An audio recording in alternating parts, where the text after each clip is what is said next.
las mediciones y la descripción de la corteza terrestre. De hecho significa topografía, descripción de un área, pero los geomáticos lo vemos de una visión más global. Los geomáticos incorporamos algo que se llama la visión territorial. Eso significa que no nada más estudiamos un punto, sino en nuestra formación podemos entonces conocer todas las interacciones que existen entre los elementos bióticos, entre los elementos físicos, y ahora algo muy importante también, los elementos sociales y económicos. Todavía no, pero bueno. Yo actualmente dirijo una empresa. Gracias. Actualmente tengo una empresa, su nombre es GeoAsset. El nombre significa geo por geografía, geo por tierra, asset recursos, es decir, recursos sobre la tierra.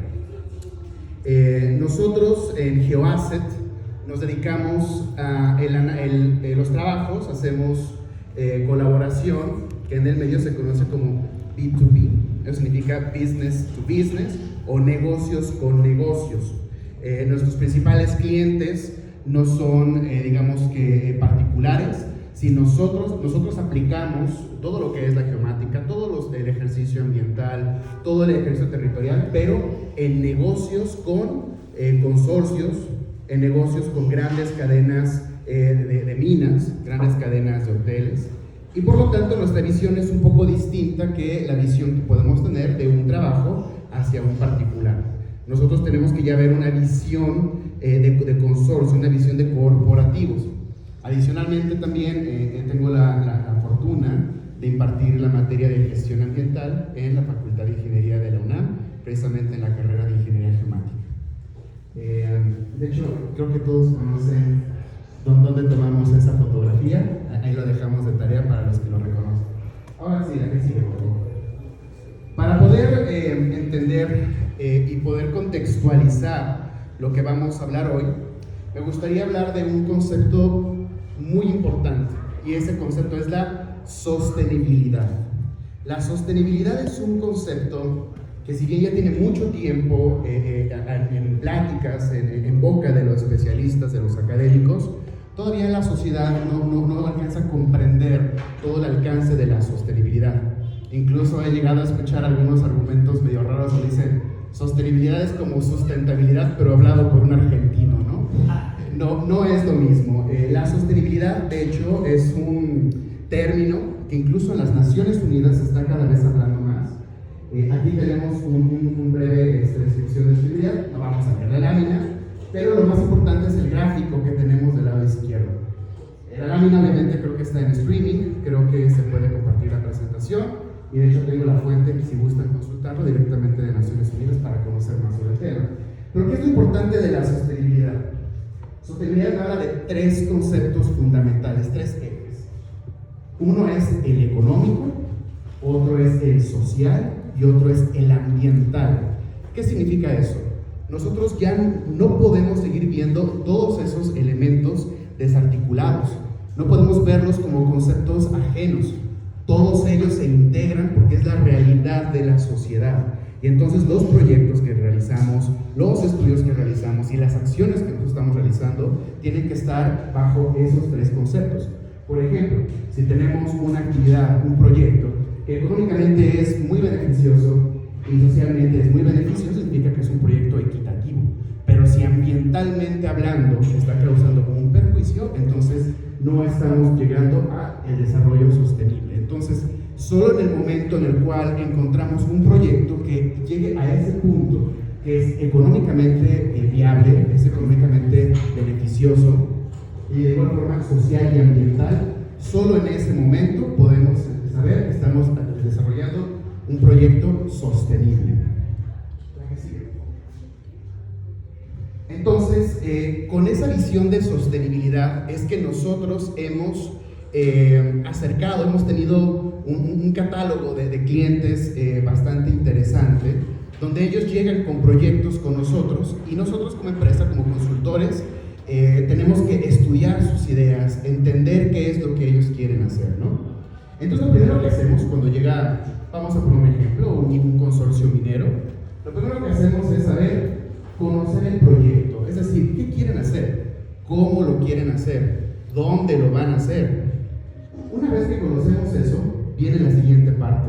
Y es un tema que no voy a abundar porque creo que mi colega que de la siguiente plática va a abundar en ello, que es el tema de legislación. Es saber, ¿es viable? ¿Se puede hacer ese proyecto? ¿Es legal que exista? Y muchas veces ahí nos topamos con el primer problema. Siempre vamos a tener un inversionista, un capitalista que dice quiero construir este proyecto, pero si un ordenamiento ecológico, si un área natural protegida, si un plan director de desarrollo urbano no lo permite, ahí nosotros tenemos que poner la primera pausa. Y no significa que el proyecto no se vaya a hacer, lo que significa es que tenemos que adecuarlo para que pueda funcionar, ¿no? Entonces aquí viene una parte muy interesante del consultor. No significa decirle no a todo, sino hay que ver en qué condiciones sí se puede desarrollar. Y por eso tenemos este pequeño loop. Es decir, ya que tenemos la vinculación con las leyes, si el proyecto no es viable, entonces regresamos otra vez a estudiar el proyecto y hacer las modificaciones adecuadas. Una vez que sabemos que el proyecto legalmente es viable, se puede construir, pasamos al siguiente punto. Y el siguiente punto es ¿qué necesitas ambientalmente a nivel de trámite? Un permiso, ¿no? La famosa MIA. Ahorita vamos a hablar y por qué digo la famosa MIA, ¿no? Sus autorizaciones ambientales. Pero para poder tener una autorización ambiental yo tengo que saber de qué tamaño va a ser, el trancazo del proyecto sobre el medio ambiente, ¿no? ¿Qué implica? Uno de los autores más famosos y más conocidos del impacto ambiental, Gómez Orea, identifica el impacto ambiental en 3 puntos. Nosotros siempre de manera automática pensamos el impacto ambiental como el espacio que consume un proyecto. ¿Qué deja de existir del medio ambiente natural para que reciba ese proyecto? Bueno, es una visión sesgada. No se termina ahí, el impacto ambiental es qué espacio tú transformaste, pero todos los proyectos consumen algo y generan otra cosa. Entonces no nos podemos quedar nada más en el espacio que ocupamos, sino qué vamos a consumir para que ese proyecto exista y qué vamos a desechar como residuos, ¿no? Como un subproducto también. Y una vez que conocemos ese paso, podemos llegar ahora sí al origen o a la plática de hoy. ¿Qué medidas de mitigación yo puedo aplicar para que entonces ese proyecto pueda ser viable? Aquí viene una lámina muy interesante. Entonces, todos a veces llegamos con un sesgo y decimos, es que todos los proyectos son malos, todos los proyectos que se desplanten sobre el terreno natural son dañinos, ¿no? Para empezar, la palabra malo no existe en medio ambiente, porque el medio ambiente es porque es, la naturaleza es porque es, y el concepto de malo es un concepto humano, ¿no? Pero bueno, lo ocupé porque muchas veces escucho eso. Este proyecto es malo para la selva, es malo para tal.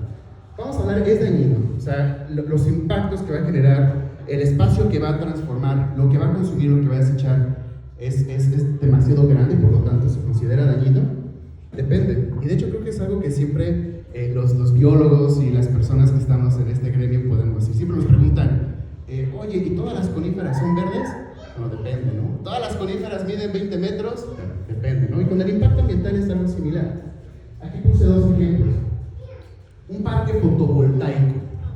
Todo el mundo dice, energía limpia, es un proyecto bueno, pero sabemos que tiene un impacto muy importante sobre las aves migratorias. Las aves cuando vienen migrando, cuando están volando muy alto y ven el reflejo del sol sobre los paneles, piensan que es un espejo de agua y las aves cansadas bajan a ese lugar. ¿Qué es lo que pasa? Pues que se topan con algo dañino para ellos, ¿no? Muchas veces ya les cuesta más trabajo retomar el vuelo, les genera un cansancio adicional. Entonces, sí es importante tener energía limpia, pero ¿cuáles son las consecuencias de esa energía limpia, no? Por ejemplo, todos sabemos que la energía eólica es muy buena para generar este tipo de energías limpias, pero ¿sabían que los murciélagos cuando atraviesan por las aspas de esos generadores explota su corazón por la variación de presión que existe alrededor de estas aspas? También algunas aves. En mi experiencia en supervisión ambiental de parques eólicos hemos visto que abajo de los generadores es un cementerio de aves de las que pasaron cerca y pueden tener algún tipo de afectación. De igual forma, aquí tenemos otro ejemplo del lado izquierdo, los famosos, bueno, no voy a decir marcas, pero vamos a llamar estos desarrollos habitacionales muy grandotes que se ponen en las ciudades, donde concentran mucha gente y tienen amenidades y tienen gimnasio y tienen todo ese tipo de cosas, ¿no? ¿Cuál es el problema de esto? Tiene una gran ventaja porque en una sociedad donde cada vez es más peligroso, es más complicado estar en la calle, pues qué bueno que tienes el gimnasio ahí, ¿no? Pero ¿cuál es la presión que este tipo de proyectos están generando sobre la ciudad? Y además de la presión correctamente geológica, porque tenemos un problema de que como estamos explotando demasiado el agua del subsuelo, pues esta esponja que es en la Ciudad de México se está colapsando, pero más que eso vamos a ver cuánta agua necesitamos, ¿no? ¿Qué acaparación de ese tipo de recursos? Y lo más importante, cuánta basura, ¿no? ¿Cuántos camiones de basura necesitamos para sacar todo lo que se genera ahí? Y entonces viene la gentrificación y los problemas, ¿no? Entonces, ¿qué quiero explicar con esta lámina? Ni todos son totalmente dañinos, ni todos son totalmente beneficiosos, y lo que tenemos que hacer es ver los proyectos desde el enfoque de la sostenibilidad. Sí el medio ambiente, pero también lo económico y también la gente. Y quiero decirles algo que yo siempre comento mucho con todas las pláticas, todo lo que digo. Desde una ética y una moral, siempre hay que pensar que las personas siempre van antes de cualquier otro de los conceptos, ¿sale? Por moral, las personas siempre van antes y a partir de ahí construimos el resto de los proyectos. Ok, entonces aquí es donde viene. ¿Cuál es ese análisis de la sostenibilidad? ¿Cómo sabemos cuando ese proyecto es sostenible y qué tenemos que hacer para que justamente lo sea? Aquí tengo otros dos ejemplos. Del lado izquierdo vemos un camino rural. Ese camino rural consumió selva, tiró árboles. ¿Cuál sería el primer argumento, por ejemplo, de un ecologista? Paréntesis, ecologista y ecólogo sabemos que son cosas diferentes. Y ningún ecologista no es despectivo. Yo creo que el ecólogo necesita del ecologista para medios de difusión y para poder llegar a la sociedad. Eso es un hecho. Pero muchos ecologistas lamentablemente no tienen la formación que nosotros tenemos, sabemos de dónde resultan las cosas, ¿no? Un ecologista con muy buenas intenciones, lo primero que va a decirte, no, está fatal, tiraron los árboles para construir un camino rural, pero con ese camino tal vez ya puede llegar medicinas, puede llegar víveres a una localidad que estaba completamente aislada. Entonces ahí tenemos un beneficio social, tenemos un beneficio económico. Entonces, ¿qué es lo que tenemos que hacer entonces? Buscar a través de medidas de mitigación, compensación ambiental, la forma en la cual ambientalmente también se vuelva viable. Y ahí es donde hacemos el análisis, ¿no? ¿Qué tipo de especies estaban ahí? ¿Tenemos especies de algún tipo de norma? Sabemos que la norma está sesgada, sabemos que hay unas plantas que pueden ser un poco más exóticas o que requieren atención y que no están en la norma 052, pero esta es parte de lo que nosotros estudiamos, ¿no? El ejemplo de la derecha, una gran refinería que está muy famosa y en boca de todos, ¿no? ¿Qué pasa con ese proyecto? Atiende nuevamente dos conceptos, social y económico. Ese es el objetivo. Y nosotros dijimos, bueno, mi perspectiva y mi propuesta es que las personas siempre van antes, ¿no? Entonces ya estamos en esa parte, ya atendimos ese punto.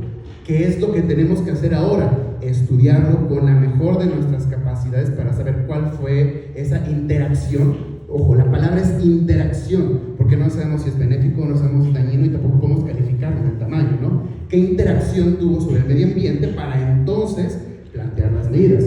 Y también es muy importante que esas medidas sean antes, ¿no? Porque ya cuando fueron después, pues es más difícil, ya no es posible lograr esa remediación, ¿no? Otra cosa que también se habla mucho es, bueno, tal vez vamos a soslayar algún tipo de impacto porque esa refinería va a darle empleo a las personas locales. ¿En serio? ¿Qué tipo de empleos le vas a dar a esa gente, no? Es una mentalidad neoliberal, capitalista, pensar que todo lo que queremos es un trabajo nada más, cuando muchas veces este tipo de comunidades, las personas que residen ahí desde hace mucho tiempo, lo único que necesitan es poder vivir su vida con sus tradiciones y que tengan un modo de vida digno, ¿no? Entonces, el análisis de la sostenibilidad social y económica no se resuelve automáticamente simplemente diciendo vamos a darle un empleo, ¿no? Porque digo, ¿qué tipo de empleo con la preparación que existe, ¿no? Entonces, estamos aquí hablando ya de mitigar. Ya hicimos un pequeño análisis previo sobre lo que es para que el proyecto lo podamos hacer viable, vamos a hablar entonces de la mitigación. Puse una pequeña definición de la RAE y nos habla que es pues disminuir, ¿no? Esos impactos, esas interacciones que existen sobre el medio ambiente. Aquí entra también otro concepto moderno, muy interesante, que son los servicios ecosistémicos, que también es algo que está en la agenda de la ONU. ¿Qué significa servicios ecosistémicos? Nosotros no podemos ver nada, el entorno, el medio ambiente, de manera separada. Necesitamos saber cómo todo interactúa, y los servicios ecosistémicos habla de esas interacciones y además los beneficios que las personas podemos tener del medio ambiente. Beneficios no de un punto de vista malo, sino nosotros necesitamos del medio ambiente para vivir: agua, aire, y materia prima, etcétera, ¿no? No voy a abundar de eso porque creo que la presentación es de 20 minutos, pero hay todo un tema que podemos nosotros estudiar sobre cuáles son los servicios ecosistémicos, cómo interactúa el proyecto sobre los servicios ecosistémicos, y ahí viene la parte de cómo podemos evaluar esas medidas de mitigación. Ok, aquí hay una parte muy interesante y es parte de la propuesta, porque además de la presentación, yo vengo con una propuesta para ustedes como gremio. Es indispensable la colaboración de la sociedad para todo tipo de proyectos. En mi experiencia, es bastante complicado trabajar con cierto tipo de consorcios internacionales, con las grandes empresas. Hay que tener una empresa muy robusta, hay que tener una cantidad impresionante de papeles, hay que tener fianzas, o sea, muchas cosas. Para las personas que quieren involucrarse en los proyectos, les resulta muy difícil, porque aunque quieran y tengan la capacidad, simplemente les cierran las puertas porque no tienen la capacidad. Sin embargo, las empresas como la mía u otras necesitan apoyarse de la sociedad, porque son realmente los que conocen cómo funciona esto. Una anécdota muy breve, perdón, ¿me puedes decir 5 minutos antes porque si yo me sigo y me puedo estar 6 días? Ahí está la campana, la plaquita de la... Perdón, ok. Ok, muy breve. Nosotros tenemos un proyecto, justamente, el que mencionaba compadrino, en Ciudad Insurgentes, y teníamos que hacer un tipo de propagación. Buscamos biólogos que tenían un currículum muy interesante, muy robusto, y que estaban interesados en hacer trabajo de viveristas. Fueron, y la verdad el avance fue muy pobre, las plantas no se daban, no germinaban, muchas cosas. Y lo que terminamos haciendo fue complementar el equipo de trabajo con personal residente de la zona que sabe en qué meses se dan las plantas, qué tipo de sustrato se utiliza, cómo hacer un esqueje, cómo hacer las estacas. Y en ese momento fue el cambio inmediato. Y es una de las formas donde nosotros decimos, necesitamos hacer esa unión entre la academia, entre las empresas que son mucho de trabajo de gabinete, con la gente que realmente conoce cómo funciona esto en campo.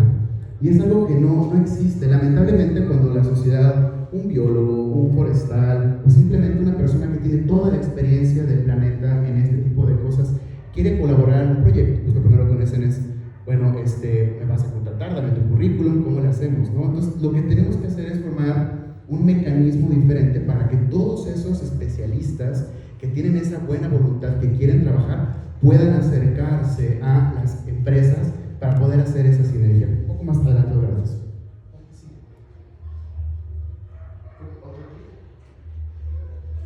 Para poder hacer este tipo de análisis es indispensable también apoyarnos de las últimas tecnologías. Pues como ingeniero climático es parte de mi expertise el trabajo de drones para análisis de nube de puntos, conocer el terreno. ¿Y por qué es importante eso? Bueno, el agua que de forma natural se precipita también es parte clave en el éxito de las reforestaciones, es clave en el éxito de cualquier medida de compensación o de mitigación. También es importante saber la configuración del terreno para la conformación de bordos, zanjas, trincheras y todo ese tipo de cosas. Además, esto que estamos viendo ahorita es un lidar.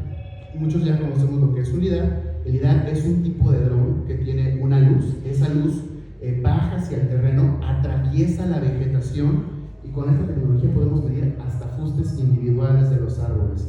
En lugares de acceso totalmente inaccesibles, Con una barrera de unidad podemos encontrar los árboles más antiguos, más robustos, y cuando hacemos un trabajo de muestreo, vamos directamente a las áreas que nosotros ya identificamos como de atención prioritaria. Entonces, en este tema de las medidas de mitigación, ya vimos algunos ejemplos de cómo cuáles son las acciones que nosotros tenemos que hacer para lograr esa sostenibilidad. La propuesta que yo tengo como para poder lograr eso es, primero, pues hay que fortalecer a las dependencias gubernamentales. Ahorita en la comida justamente estábamos hablando de cómo saber si una medida de mitigación, un rescate, una reubicación, una reforestación fue efectiva, fue eficaz. Bueno, en teoría, en los reglamentos, en las guías, hay diferentes indicadores de éxito. Tienes que tener 80%, pero hasta ahí se queda. Y muchas veces la gente que está dentro de estas dependencias tampoco tiene conocimiento tan profundo para poder aplicar estos indicadores de éxito de las medidas. Y de hecho es mucho más robusto. Voy a ponerles otro ejemplo. No sé si les ha tocado que pues, les solicitan un rescate, una reubicación o hacer un tipo de movimiento de plantas. Y el predio que les dan para realizar eso está adentro de una ciudad, está en medio de campos de maíz, está en lugares completamente aislados. Bueno, hay un concepto en ecología que es el concepto de islas. Este concepto significa que cuando nosotros aislamos una población de flora o de fauna, se pierden esas interacciones territoriales que tienen que haber entre todas las especies. Entonces, llevar a cabo una reforestación, una reubicación, no es nada más cumplir con el objetivo de poner 20,000 plantitas en un predio. Significa que nosotros tenemos que ver que ese predio que estamos nosotros reforestando, que estamos nosotros reubicando, se encuentre conectado a macizos de vegetación, generar ese tipo de corredores para garantizar entonces que los servicios ambientales que estamos generando a través de la reforestación realmente se sigan manteniendo. Es decir, si yo tengo una planta que requiere polinización de una especie de lo que queramos, tiene que estar cerca de donde esté esa especie. Y si no está cerca de donde está esa especie, por mucho que pongas el número de plantas, no vamos a tener quien las polinice, ¿no? Entonces, es importante que tengamos todos esos conceptos al momento de nosotros plantear las medidas de mitigación. Otra cosa en esta propuesta para una mejor planeación de las medidas de mitigación es necesitamos más especialistas preparados en la materia, eso todos lo sabemos y es parte de lo que estamos haciendo aquí, difusión, conocernos, agremiarnos para justamente fortalecernos como equipo de trabajo. La que sigue, y es lo que les mencionaba, la que sigue debajo del lugar. Involucrar a las comunidades y a los expertos, y aquí es donde quiero platicarles de esta propuesta. Yo creo que sería muy valioso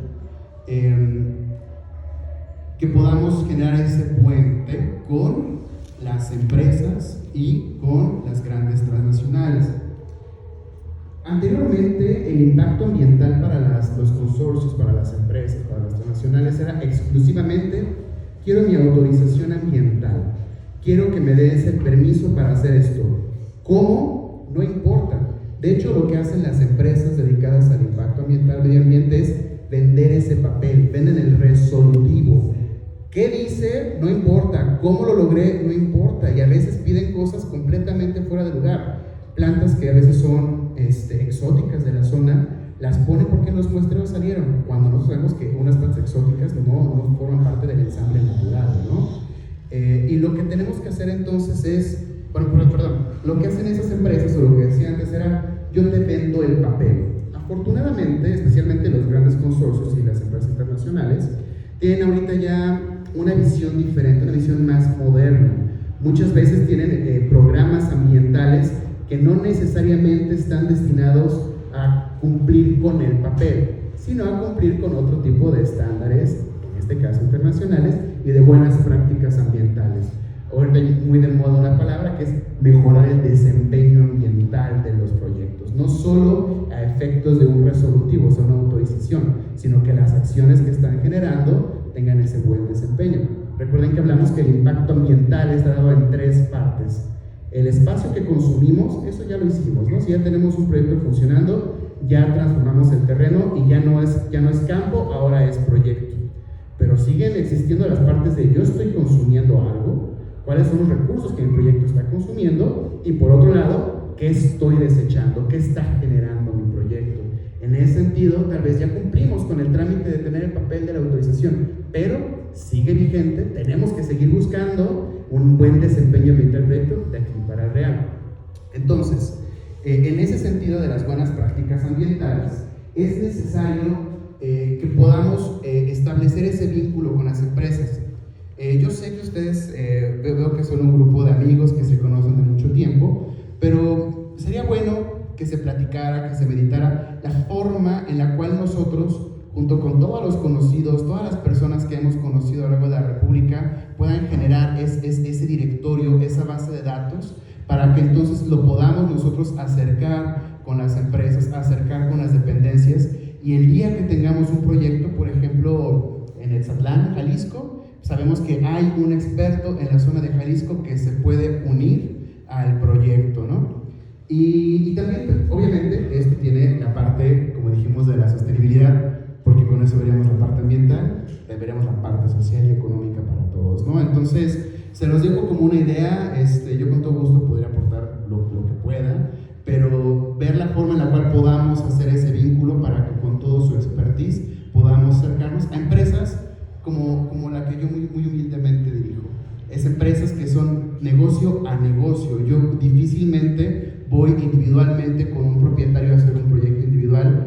Yo estoy con estos grandes consorcios, pero por eso es más difícil para mí conocer ese experto local, y es por eso que se me ocurrió esta propuesta, ¿no? Acercarnos con este tipo de instituciones. Otra cosa que también creo que es muy importante es el incrementar el uso de las tecnologías, como les platicaba, los lidares, los drones, hay escáneres terrestres, hay incluso software en estadística, nuevos modelos para datos taxométricos, curvas de acumulación de especies, suficiencias de muestreo. O sea, todo eso hay que seguir aplicándolo, hay que seguirlo robusteciendo para poder entregar cosas un poquito más sólidas. ¿Qué es importante disminuir? Pues la importancia económica que se le da a los proyectos. Como les digo, no necesariamente el dinero tiene que ser el único eje rector, pero sí es parte de la sostenibilidad, solo hay que poderlo nivelar con el resto. Y también es muy importante disminuir la sobreregulación ambiental. Ahorita tenemos un número de trámites tan grandes, tan complicados, que entonces también muchas personas se espantan, y muchos clientes me han dicho, prefiero aventarme y pagar una multa que ver cómo me aviento con toda esta serie de trámites. Entonces, es una de las partes que nosotros podemos hacer. Como sociedad, lo que podemos hacer es, a través de estas juntas, a través de estos grupos, empezar a hablar de estas propuestas y empujarlas con el gobierno, porque el gobierno no lo va a hacer. Pero si nosotros como grupo de expertos lo podemos proponer, y creo que de esta manera podemos lograr un mundo más sostenible en materia de los proyectos desde la perspectiva ambiental. Es todo.